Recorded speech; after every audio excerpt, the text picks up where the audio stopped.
All right, everybody. Welcome into the Mind of a Coach podcast. This is one of your hosts, Asa Duval. I got one of my best friends with me, Nathan Moran. Nate, how you doing today, my man?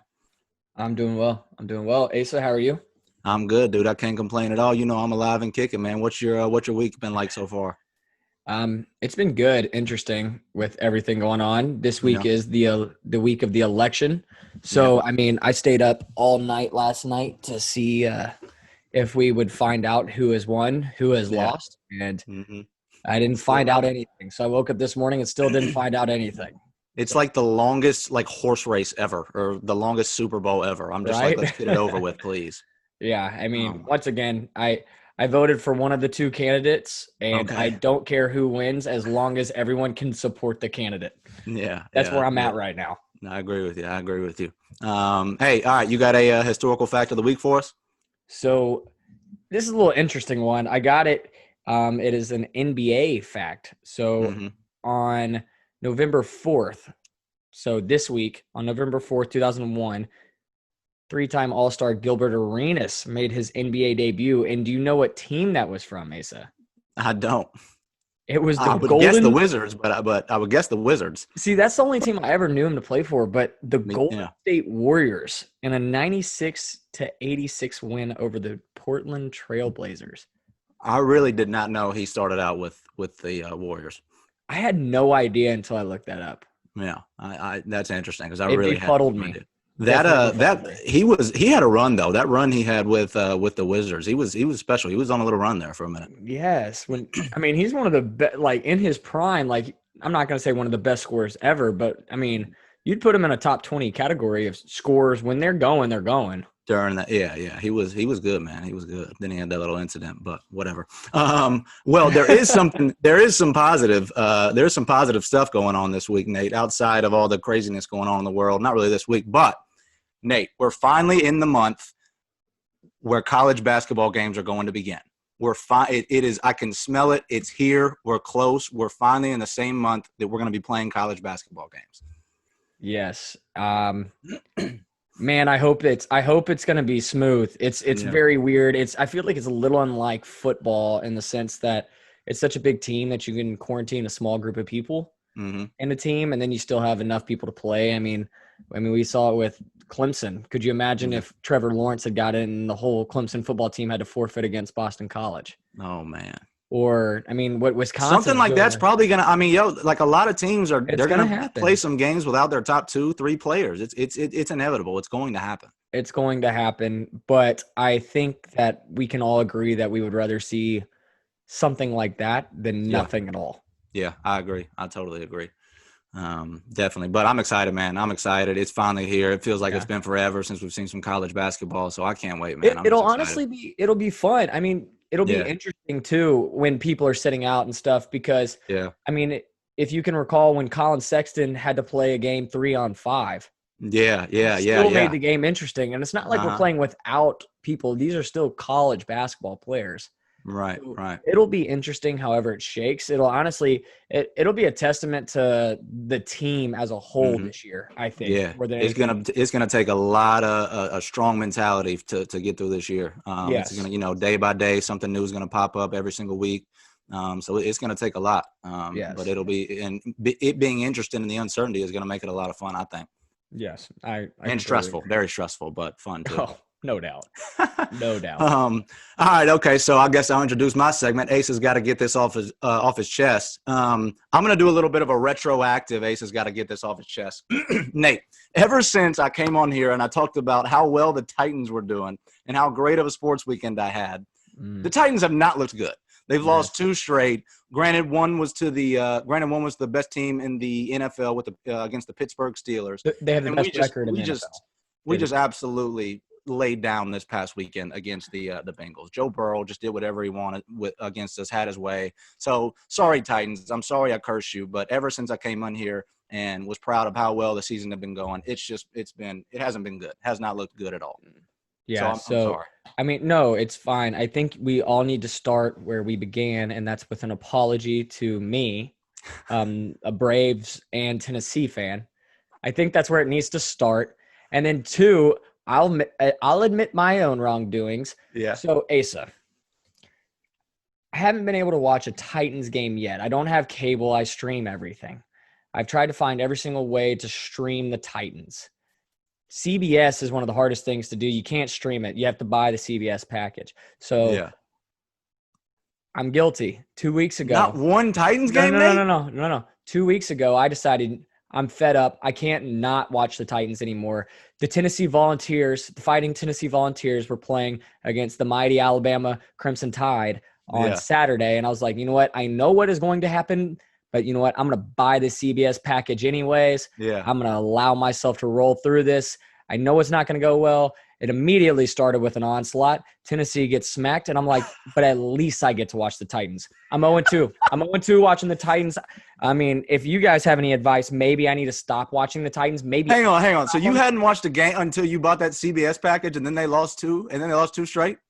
Yes, I have literally updated the games on my ESPN app this whole time. And it's been so miserable because, like, I've been freaking out. I've been like, oh, my gosh, I need to watch the Titans. And I've been, like, updating it. And then finally I buy the package, and I have and they lose two in a row. Yeah, so I don't know. Oh, my. We are such bad luck. That is – I didn't know that, dude. I did not know that. So I don't know if you owe me an apology or if I need to cancel my package. At some point, we need to figure out who's more at fault here because no, I know. No, that's funny. I really did not know that. Yeah, it's definitely a tough look, but I couldn't let you take all the blame. Oh, well, thank you. I appreciate it. I definitely feel like I served a part. So, hey, if anybody is out there listening, if this week goes awry and I'm watching the game, then I might just take a poll and see if I never need to watch it. Sacrifice for the Titans. I will do this for the Titans. I mean, I got my Titans mug right now. I mean, that is crazy. Go Titans. All right, Nate, let's get on with it. Do you have any keys for us this week? Okay, so I wanted to give something good, but I was thinking that we have a really, really, really good guest coming on with us. I mean, that is without question. And I wanted him to be able to provide some keys for the listeners other than hearing my voice. So I'm going to wait just a little bit longer, and I'm going to see what he has to give the listeners. All right. Well, there it is. So we got a very special guest coming here shortly. And I think y'all are going to love it. He's a legend. So I can't wait for y'all to hear it, man. I'm really excited. Me and Nate have been talking about it all weekend. So I can't wait, man. But let's get on with it. Yes, sir. All right, Penny, man, I am excited to have you on tonight. I am so excited to have you on tonight, man. Me and Nate been talking about it all weekend. I'm going to do your introduction a little different than I would most people. I'm going to start off by giving you a couple flowers real quick. Okay. So this one's going to be kind of fun. First one's kind of fun. Second one's kind of serious. You are the first one. You are my third favorite basketball player of all time. Besides me? Oh, yeah. Oh, okay. You are my third favorite, of all time. NBA, high school, middle school, college. My third, you know who the first two are? Who's that? LeBron James and Gerald Robinson Jr. That's some good company right there, boy. I tell Gerald that every time I see him. But anyway, I wanted to tell you that tonight. My second thing is, so when you break down Asa, and there's four, when you break down my heart and who I am, I want there to be four people who I kind of took from. You one of those people. Man, hey, listen. You're gonna make me shed a tear tonight, boy. I'm gonna start sweating inevitably at some point. But we know that. Period. I got my towel here. But so what I'm gonna do is, I didn't write anything down for a traditional introduction. I'm just gonna try to run through your story from memory, right? All right. So born in Memphis, moved to Nashville when you were about 11, right? Right. Okay. Went to Whites Creek High School. Whites Creek had it rolling when you were there. Y'all had some good teams. From Whites Creek, you go on to Belmont, but at first you were about to go to TSU. Is that correct? That's correct. All right. So you go to Belmont playing the legendary coach Rick Byrd. You make it to an NIT your junior year? Sophomore year, which is, I think I met you like right after that year or something like that. Mm-hmm. And then you go on your senior year. You had contributed a little bit to Belmont's first ever NCAA tournament trip. Legendary run. Penny had an incredible college career at Belmont. Honestly, he is probably one of the, if not the main reason Belmont made it to their first ever NCAA tournament. From there, you go on, you get drafted in the G League to the Bakersfield Jam, correct? Correct. Okay, you play there for a little bit. Then you go on to Finland. You play for the Kovos over there, right? Yep. Okay. After your playing career is done, you go coach. You're a GA at Tennessee State under Coach Cy Alexander, right? Mm-hmm. Okay. From then you go to Cumberland, coach under Lonnie Thompson for 2 years. 3. 3 years. Mm-hmm. Okay. And then from Lonnie Thompson at Cumberland, you go to Columbia State. You get the head coaching job in about 2011, 12. Yeah, right now. Uh-huh. Okay. And then from there, from Columbia State, you get the assistant job at East Tennessee State under Steve Forbes, right? You were there for 3 years. How many tournaments did y'all make? 2 years. 2 years. 2 years. How many, y'all made 1 tournament or 2 tournaments? 1. Mm-hmm. Okay, gotcha. So successful run at East Tennessee State, had some incredible teams there. Then you go to Illinois State for a year, right? Correct. Under Dan Mullen? Mullen, yep. Mm-hmm. Mullen, yep. Okay. Did y'all make a tournament that year? No, I lost in the championship game. Okay. But yeah, still great program. Come on, Penny. Great team. Come on, coach. And after Illinois State, finally, it all comes to fruition. You get your first head coaching opportunity at Tennessee State, right? Correct. That is From Watkins Park to the Gentry Center, man. Been a long time coming. I was there when you were introduced as the head coach. Here I go sweating again. But anyway, so now he's at Tennessee State. I'm at Tennessee State. Yeah, he's my boss, but he's also my big brother. With no further ado, Brian Penny Collins, thank you for coming on, man. How you doing? Man, first of all, that's impressive, boy, that you ran down that resume without reading it. But, you know, hey, that's what family does, man, when you're able to really care about somebody. You know, you've been there every step of the way. You know, as you were talking, I was thinking like, yeah, I gave Asa my shoes from the first ever NCAA tournament. So he got an everyday reminder. When I was with the Kovo Bears overseas, I gave you my practice jersey from over there. So this man had literally been with me every step of the way. But I feel the same about you. Everywhere you've been, I've been right there. You know what I'm saying? Man. I can go down a laundry list of stories. So I'm just honored to be a guest on you guys' show tonight, man. I'm a fan. Nate, I've known you from afar and been really just impressed about you as a young man and excited about your future in coaching, man. So you guys are doing an unbelievable job, but thanks for having me on. Yeah, man, we appreciate you. All right, well, hey, all right, give us your thoughts going into the season. Obviously, it's totally different. Never seen anything like it. Where's your head at going into the season? Man, it's all over the place, honestly. You know, this is one of the years where you got to be mentally tough as a player. It's got to be just as mentally tough as a coach too. There's so many changing parts and moving parts. The world is in such an unrest right now. You know, we're going through the election. We're battling COVID. We're battling social injustice. It's just so many places to start. And then obviously you got your own family that you got to deal with, and you got a TSU family, basketball players and their families that you're having to deal with as well. So it's definitely a crazy time. But you know, I think some of the people that are going to be successful in this time are the leaders that are focused and disciplined and can keep the task at hand. Yeah. Me and Nate kind of talked about it earlier, how you do have to be incredibly mentally tough this year, probably more so than any other year. And, you know, it's going to take a lot of discipline from the players, from the coaches in order to pull this season off. Otherwise, because, you know, something might come up different every week. We talked about how you may not play with your best player for a couple games, you know, your top 2 best players.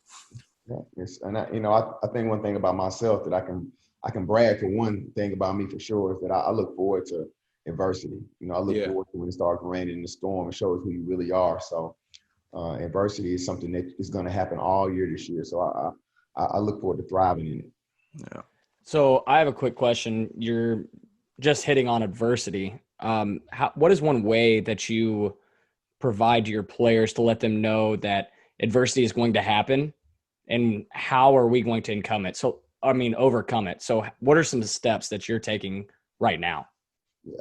The first one is constant communication. Now, we talk about it all the time. We hang our hat on it. That's one of the pillars of our program. It's a statement that we've always preached about. You are who you are when adversity hits. You know, everybody's good, high-fiving when things are going well. You got a 20-point lead, who's not.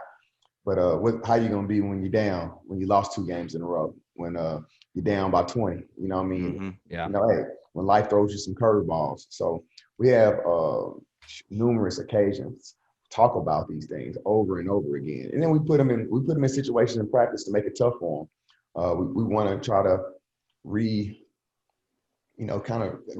some things that could potentially happen in the season. during practice, off the court.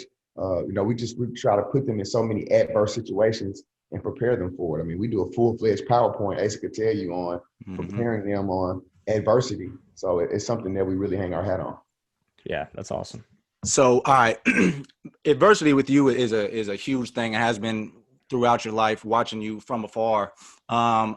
Not from afar, but just being there every step of the way. I think, Penny, the way you handle adversity is, it's second to none. You know how to handle what's coming towards you. Where does that come from? What does it stem from? What's that look like for you, I guess? Well, I think just the people that I've been around, raised by my father. Not raised by my father, but my father being a coach.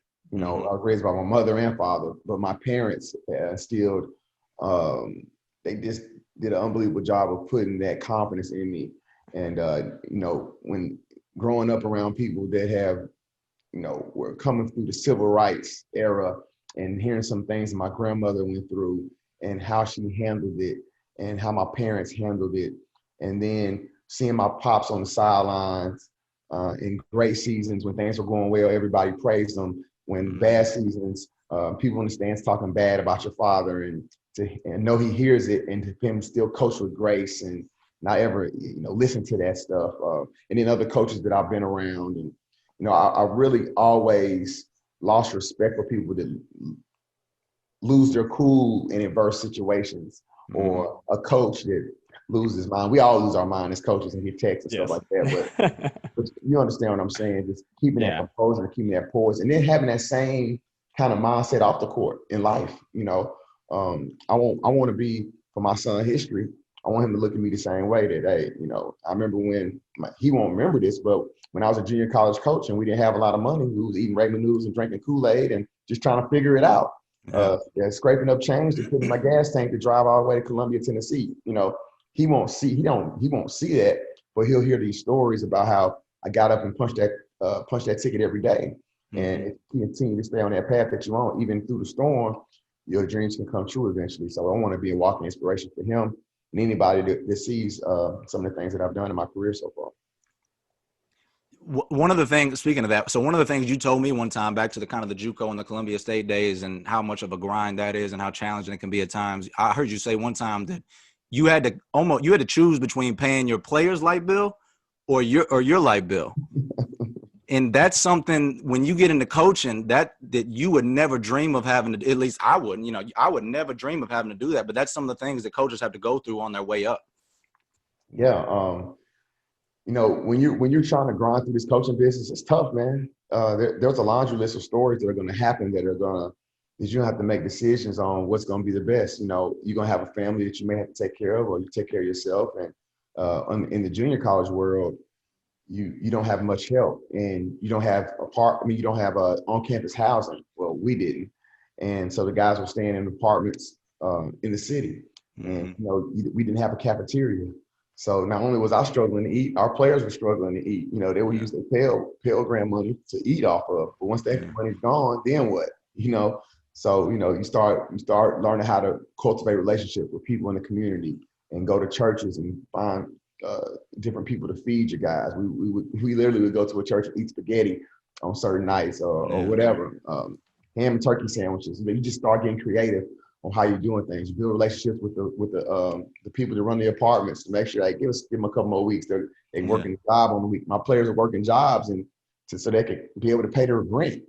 So when you're the head coach, your 15 players that you have on roster that you brought from all over the United States to come play for you at a junior college, their problems become your problems. And their parents are, most of them sometimes will come from situations where they can't help either. So you have to figure out ways to make sure your team is comfortable. And I feel like those days when you're rising up, they prepare you to get ready for an opportunity like this once you get to the higher level where you got a little bit more help, a lot more financial help, and things of that nature. But it definitely molded me who I am today. Yeah. I have a quick question, Asa. Go ahead, man. You butt in whenever you want. You're only 36 years old right now. You're head coach at TSU. You have a laundry list of accomplishments.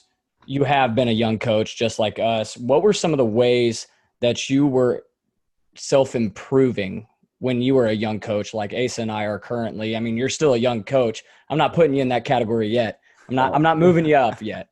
I don't want to be that old guy yet. Yeah, but like even when you were, I mean, 30, 29, 28, I mean, just starting out, what were some ways that you were looking to improve, or maybe some ways that you wish you had improved in? Yeah, well, that's good. That's a great question, Nate. Man, I spent a lot of time learning the game, spending time under guys that I respected. I was able to cultivate relationships with people who I wanted to eventually work with one day. I could tell you, for example, Bruce Pearl. He was at Tennessee, and I would, any chance I get to go to Knoxville to go watch a practice, go to his house, spend time I never forget one night I spent time in a hotel lobby one night talking to him about plays. We drew up a play, I draw a play. He drew a play, I draw a play. Like it was times like that I felt like really sharpened me, but it also inspired me. It made me want to say to myself, you know what, I could be on that level one day. You know, coaching at a 4-year institution as a head coach in the Division I level, reading a lot of books. I would tell you anybody that has done it before, you know, from Phil Jackson, everybody's seen The Last Dance, but I encourage you to go read his books. Go read Bill Belichick's books. I mean, I got a laundry list of books up here that have all people coming from championship caliber programs and not just basketball, football. I recently read a book on that we actually teach our team on, Legacy, of All Blacks rugby team. You know, I just tried to always find out what championship level people do and how they do it. And then not only how they do it, how do you sustain it? You know, that's the key, you know. So you study the greats, man, and then if you're able to have opportunity to actually have a relationship with one of those greats, that could take you to a whole nother level. And I feel like that's something that I did. Wow. Yeah. How do you, as at the age that you were when you talked about having those meetings with Bruce Pearl, how does a young coach try to get his foot in the door just to be able to have a meeting and sit down and start drawing up plays with a basketball mind like that? Man, you know, what I did, my role, my mindset was work as many camps as I can. Yeah. And that's kind of how the run and gun camp started. I went to work. Legendary camp. Best basketball camp to ever come through the state of Tennessee, bar none. Appreciate that. A lot of legends came out of that camp, I can tell you that.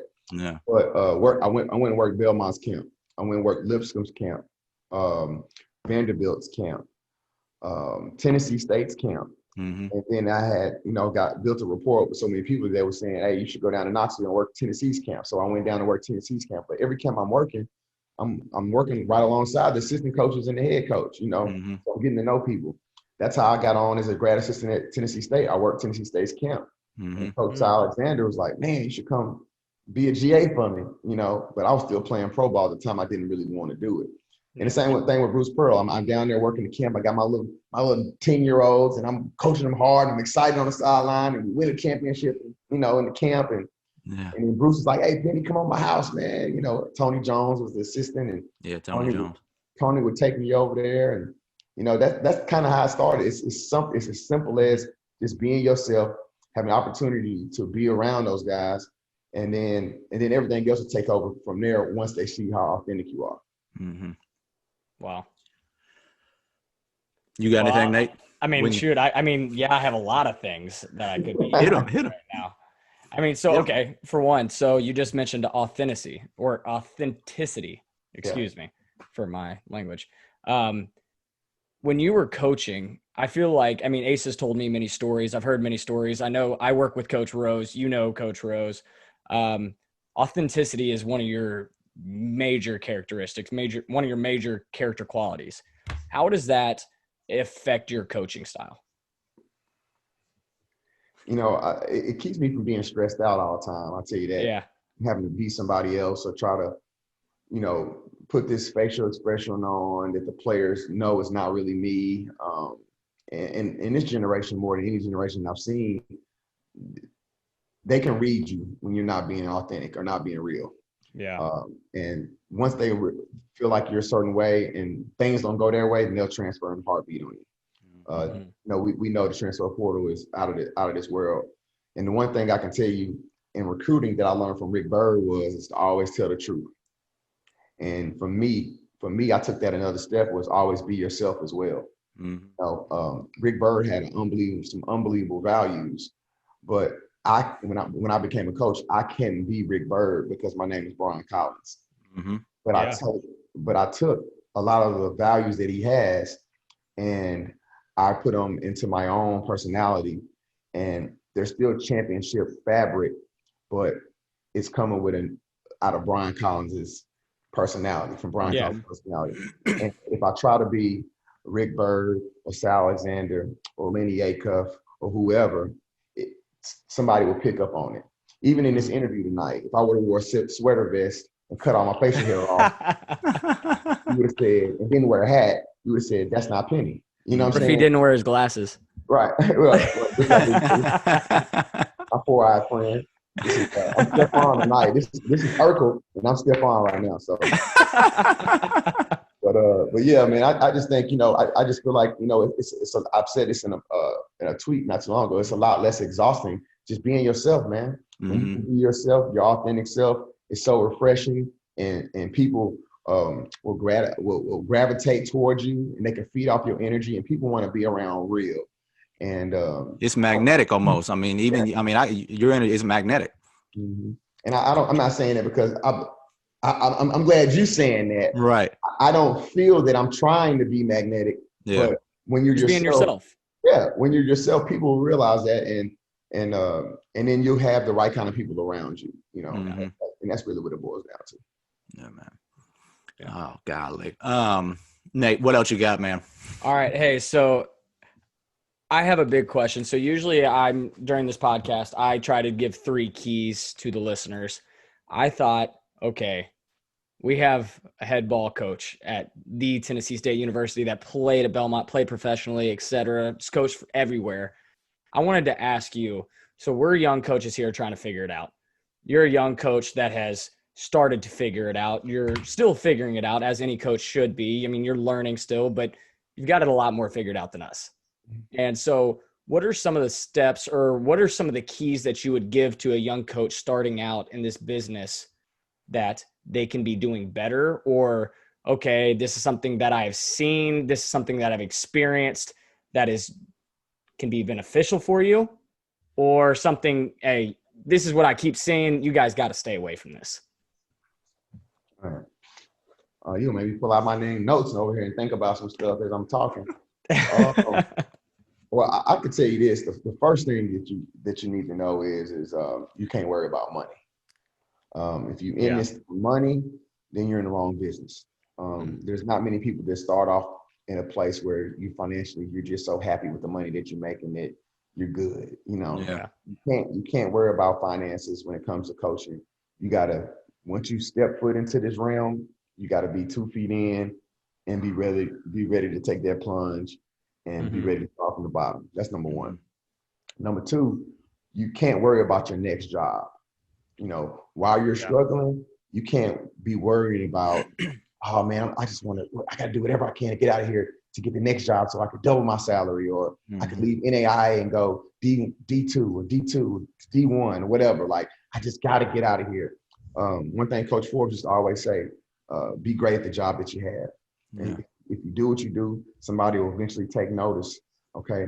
And then the third thing I would say that would be a key is that you need to make sure that you're putting yourself in position from a networking standpoint to when a job opportunity does come open, that you're ready. And that doesn't contradict, I don't want you to think that contradicts my last statement, but nobody can promote you like you. Nobody can motivate yourself or put yourself in the best position or sell yourself like you. You can't rely on, what's your head coach's name again? I lose my train of thought. Bubba Smith. Bubba. I want to say call him Bubba, but I didn't want to be, Bubba wrong. But Bubba, good guy. But you can't just rely on Bubba. Bubba got to give me a job, man. He knows I'm working hard for him. Bubba's going to take care of me. Yeah, that's great. But are you going to coaching clinics? Are you reaching out to and emailing coaches after you heard them speak? Are you reading their books? Are you doing the things we talked about earlier? Are you he asking you to do the scout and work on offense, but why don't you look into some defense too? Why don't you take it a step further? Are you doing things that coach is not asking you to do? When a away team comes in town, are you going to that coach shaking his hand and say, hey, let me get your number, just so I can have you in my wheelhouse? There's so many things that you can do that you can't rely on your boss or your daddy or your mentor to make happen for you. So nobody can promote you like you. So make sure you're networking and doing your part so that when that opportunity does come, that you're ready. Yeah. I got a question for you also. What has Nashville meant to you since you've been back here and being a head coach at a school like Tennessee State? What is your growing up in Nashville, the people that you grew up around and played with? What has that meant to you since you've been back? Because I'm kind of interested because you mean a lot to the city. Man, I've said this before, but it means everything to me. Like it's a dream come true. I don't really have words that can explain how big it is, how massive and monumental it is for me to be coaching as a head coach in Nashville, where I'm from, and to coach a university that my grandmother attended, all my cousins attended, my grandfather attended, my sister attended, my mama attended. I wanted to attend, but I ended up getting my master's degree from. And I grew up on this campus. I mean, I grew up running around here, watching the legends play, Frankie Allen, Carlos Rogers, NCAA tournament teams. I saw all of that. And honestly, I'm gonna tell you this. This is something I've never told you this, Asa. Yeah. But when I interviewed for the job in 2014, when I was at Columbia State, I interviewed and I didn't get it. Yeah. But I still was coaching at Columbia. And even when I went to East Tennessee State and Illinois State, I would always come back to Nashville for like holidays and Christmas and whatever, summertime every a couple of days or whatever. And I would drive past the Gentry and I would always say to myself, that's my gym right there. That's supposed to be my gym. Really? I'm supposed to have the keys to that gym. I mean, I was saying that like when I was 26 years old, like, man, that's supposed to be my gym. Like, man, I got chills right now. You guys chill out. I'm dead serious. Like, I believe like, that's supposed to be my gym. And every now and then when I'm driving up to the gym, I'm driving up that hill, I'll be like, damn, I can't believe it's my gym. Really? I was just talking about this. Yeah, like for real. So like, man, so doesn't that make you want to work even harder for that school? Like, I mean, that's where your heart is. Like, I feel like you were in such a special place. I mean, that is the school that your whole family has been a part of. You have been a part of. I mean, and if anybody from the outside hasn't seen it yet, what you have already done, and this is year 3, correct? Yeah. So what you've done in 2 years, I mean, just elevating this program, recruits-wise, players-wise, your playing style. I mean, the record says for itself. I mean, the fans are starting to take notice. I mean, more fans pouring in. I mean, we got Asa over there working at TSU. Like, I'm just going to be very blunt and honest. You didn't think that Asa was going to be working at TSU. So, I mean, you just got the whole thing. You just got this charisma about you that people are gravitating towards. And I think that what you were saying is it starts with your heart. That is where it wants to be. No doubt. And I mean, you said it best with it. Does it make you want to work harder? And it does, man. I mean, you lose sleep trying to make sure that you're doing the best. It's not stress like I'm worried so we're going to fail. It's more like the anticipation of the success is about to happen. Yeah. You know what I'm saying? Like, it's just a matter of time, honestly. And when I say success, that doesn't mean we're going to go to 5 NCAA tournaments and, send all these guys to the NBA. It's just what you just said. The community is here. We tripled our attendance in our second year. That was number one. That was number one in the country over North Carolina, Duke, Kentucky, you name it. We were number one in the country. Yeah. And we were number one in ESPN views from the OVC. And then I just saw recently today that came out, we're number 2 in the country in social media interactions. Like, how is Tennessee State number 2? You know what I'm saying? Like, that's because it's a lot of really good things going on in our community. We got a new AD who's creating a lot of energy, and what our program has done. That's also crazy because Mickey Allen, the new AD, was, and you helped coach it. He was my 8th grade AAU coach, and you helped coach some tournaments. Yeah, it's crazy how that came full circle. That me and him were on that sideline helping out, and now we're the Tennessee A game in 2009. Right. Crazy, man. So it's funny. But that's how it goes, man. You put your heart into something, and that's one thing about, some of the people, myself and some of the people that I'm around, once we decide we want to do something, we try to make sure that it happens. Yeah, man. Yeah, dude. I mean, I think everything that you embody is absolutely shown, throughout the program so far. I don't want to turn this into just a TSU pep rally right now, even though TSU pep rallies are some of the best in the country. Hey, you outweigh me 2-3 right now, or 2-1. So go for it. Go for it. But yeah, man. Yeah, it's been cool. It's been really cool. Talk to us about. Obviously, you made NCAA tournaments as a player and as a coach. Talk to us about what it would mean to make one as a head coach versus how it felt to make one as a player. I think for Tennessee State, it's the validation aspect of it. That's our goal. Our goal is to get to the NCAA tournament here at TSU and then sustain that. We want to be a perennial team that you got to respect. When you hear Belmont, they got an elite level of respect. You hear Murray State, you hear respect. Well, we want that. We want to be that same consideration.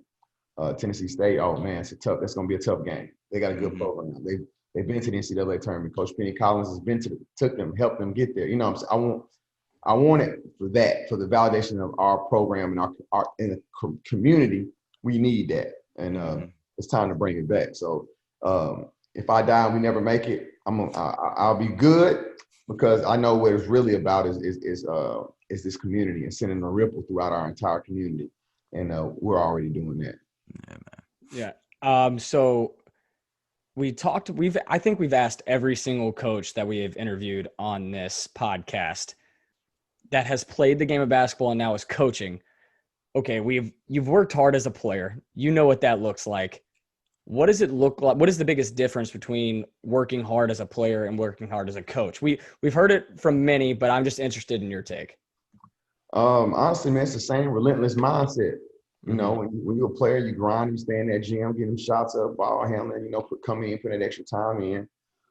That's what makes you great, and that's what helps your team get to that potential championship and win those games. But as a coach, it's the same mindset. Instead of the jumpers and the ball handling, you replace it with reading books and putting in that film study and finding the right things that's going to help your team become the best they can become. But it's the same attack. It's the same. You lose, right back. Let's figure out the next day. You win, ain't no time to get excited. Right back next day. So I think that's the part. You never settle. I felt like that's the same way I was as a player, and the same way I am now. Yeah. So I want to bring it back a while real quick. So you talk about mindset and mentality, and when you had these run and gun camps that you started, the Brian Penny Collins run and gun camps at Watkins Park, then the A game, then to Brentwood Academy for a while, you would always have us. You would have some rap lyric like, okay, it was some. I'm not gonna rap them right now, but you know what you did. No. And the whole, no. Go ahead and rap them. Come on now. Give your favorite one. My favorite one, it was no, I can't even do it now.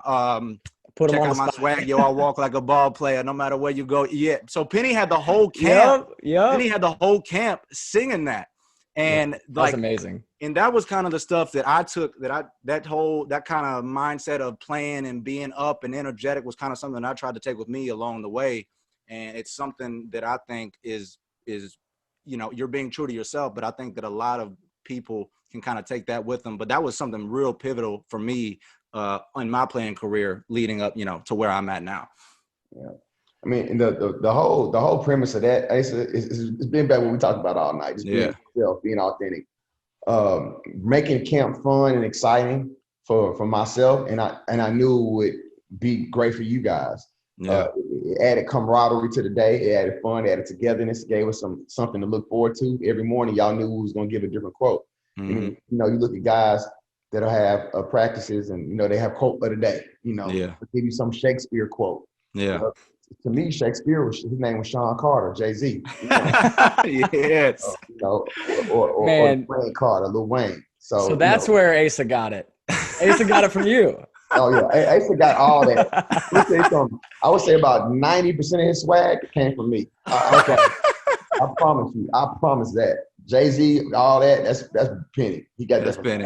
Penny. That's Penny. But also, like, those camps, man, like, they kind of laid the foundation for what high school basketball and AAU basketball looks like in Nashville right now. And you did that at such a young age. Yeah. And I Man, I look at guys like Jamal and Spencer. Yeah. And they started at our camp, working, training, and what they're doing now is just phenomenal. You know, but and they'll tell you this. They'll tell you that the run and gun camp got them started, gave them the blueprint to do what they're doing now, and started girls AAU teams and then boys AAU teams, and now even to this day they're still training, and now they've taken it to a whole nother level, and they're training guys that are in the NBA all the way down to guys the age of my son. So, it's definitely a badge of honor. Anytime they do something, it just makes me smile because I know that they got their start at the run and gun camp. Listen, there's still this like LeBron aspect to you that like I have. I'm not kidding. I'm not exaggerating or anything. There's still like this LeBron aspect. You with me every day, dude. I know, but I'm all. But he's I'm finally all getting everywhere. to like talk to you and like tell you how he feels about you and get to like have like a personal conversation that's like, okay, this is what you mean to me. And I had a little bit of it last week when I was talking to Drew Maddox. Drew Maddox, one of my mentors growing up, coached me in AAU, et cetera. Like one of the guys that's just like, wow, that's like the guy that like, I feel like a lot of people want to be like. That's like one of the people that I want to be like. Asa's like, dude, like we gotta get Coach Collins on. We gotta get Penny on here. Like, I really didn't want to. I really was nervous to ask you for a little bit because I was like, man, he got a lot of stuff to do. Like, I don't know if I want to go anybody from TSU right now, but whatever. Penny, all right, talk to us about Embrace Us real quick. This new thing that you started kind of this past summer. All right, real quick, man. Embrace Us is an organization that we started for coaches, administrators, faculty members. We try to stay focused on basketball coaches, but we expanded to the NBA, the WNBA. We even have athletic directors. We have search firm committees. We have basketball sports agents in our organization. And we're doing a lot of things right now in the community. Matter of fact, Nate, Drew Maddox is in our organization as well. Really? Yeah. We got a turkey drive coming up. We're really excited about in Nashville. We're going to give away 200 turkeys to needy families. We've done some mindset mental health clinics for college students. We're doing a mental health coaching clinic for actual coaches. We're doing a women's coaching clinic. We're doing a coaching clinic for D2 and NAIA coaches coming up. This is so many things we're doing. We're trying to promote and empower the next Drew Maddox and the next Penny Collins and be able to network with some of these same people. Some of the same stuff we've been talking to you guys about. Our organization is doing that. It's our duty. We all have a light. And one of the things we hang our hat on is it's our duty to share our light. So we want to bring up the next great coach, the next great NBA trainer, the next great NBA executive, the next great agent, sports agent. And we're a one-stop shop for it all. So I'm really excited about our organization. We got over 60 members. And if I went down the list of people in our group, you'd be surprised. We got a very powerful group, and we're doing some really big things right now. Yeah. How might somebody get involved with that? That's the thing, man. We've been really picky, man. You have to be invited by a member, fill out an interest form, and you have to be voted in by our advisory board. Okay. But how might someone support that? Well, a lot of different ways. We have our website, embraceus.org, and a lot of information is there. And we're still a new organization, even though we've been working on it over 2 years. But we got a lot of great things coming out, and you look forward to hearing a lot about Embrace Us. You'll be seeing it a lot come 2021. Awesome. Well, hey, I'm going to go ahead and speak for Asa really quick. Thank you so much for coming on. Thank you. I really appreciate it. If Asa can't get the words out, I know that he's very appreciative. I am super appreciative. It was, it was something special to get to hear from you tonight. Just the impact that you've already made in coaching, the impact that you'll continue to make on the court, but more importantly in the community and everywhere around. But where could someone find you on social media? Oh, Instagram and Twitter is Coach Penny1. Penny1. Hey, that's easy. Asa, you can find Asa on Twitter at the Asa Spades with a Z on the end. You can find me on Twitter at Nate5_Morand. You can find us on Twitter at MindOfACoach1. You can find us on Instagram at MindOfACoach. We have a Facebook page as well. If you have any questions, comments, please leave them below. We appreciate you guys tuning in. Thank you, Coach, for coming on. Look forward to seeing you guys next week. In the words of Asa. Over.